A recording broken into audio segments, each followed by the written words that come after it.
Hi, I am Emily Johnson, and I am an assistant professor at the University of Central Florida in Orlando.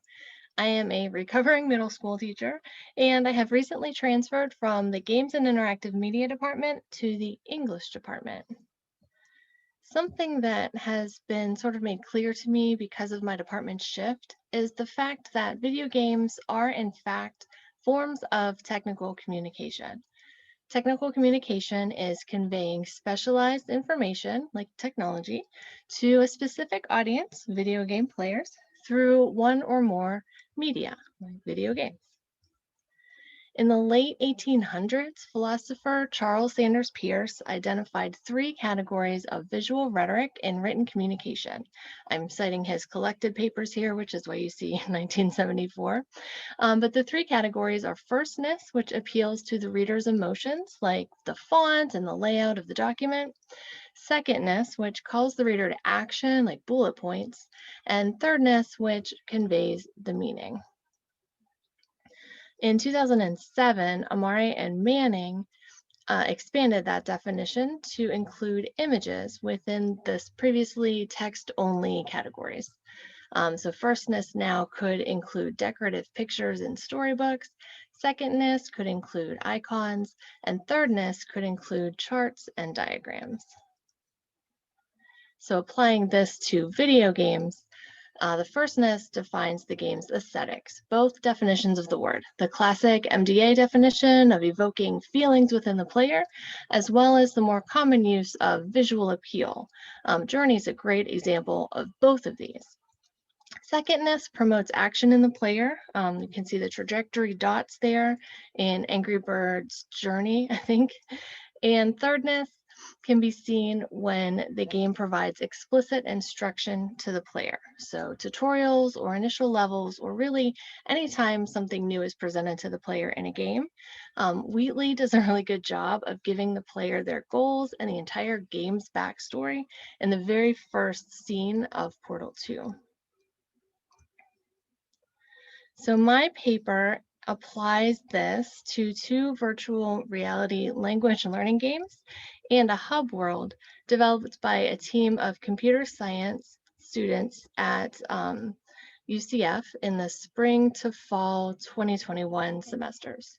We're calling this collection of games Elements of Learning.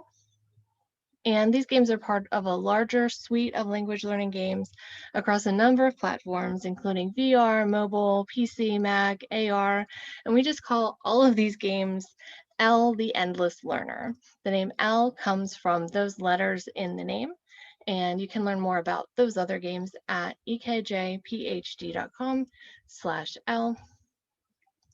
So I'm going to point out some of the elements of firstness, secondness, and thirdness in the way that these games communicate to the player in each of these environments. So as you can see, we had a lot of fun with the names. But the hub world has a lot of space for future expansion. It's where you enter the VR and it's how you play the other games. Kind of like the large lab area in the Valve game. You just walk up to a game, grab it with your virtual hand, and it will start. Other than the login and the handedness selection discussed in my paper, there isn't much thirdness in this world. It's problematic, actually. Unless you've played a similar game like the lab, you might not even get past this part. So that's definitely on the list of future work for the games. So once you actually make it to Spin and Spell, it starts with the selection of your mode and your module. You can pick endless mode and play continuously until you decide to quit the game, or you can play quiz mode where you play until you correctly match each of the terms one time. You use the blocks to spell the foreign term displayed. There's an image and text over there beside the shelf. You see their hand. You see here that both hands have magic wands in them. You click the button to pick up a letter block, again to spin the block until you see the letter you want, and then move it to the shelf where you want it. One of the challenges for this type of game is, of course, the special characters with accent marks, the Portuguese seria character, and all that. And we solved this by using stickers to kind of keep the childlike theme, as you just saw there. So there's lots of communication to the player in this one. Here's part of the table in my paper. We see firstness in the decor and the music, secondness in the line emanating out from the magic wands, and the thirdness is in the text. And then high-rise help begins the same way. It's the same module and mode selections anyway, but this time they're on the side of the fire truck. Here you point your water hose at the balcony, displaying a term that matches the category on the road sign. If there are no categories set up in the module, you'll simply ask you to match terms, as you can see in this example here. And here again, we see lots of communication to the player. There's an emergency response team for firstness. Secondness is shown with water squirting from the fire hose in your hands and the moving fire in the balconies. The thirdness shows the text. We see the word categories on the road sign, etc.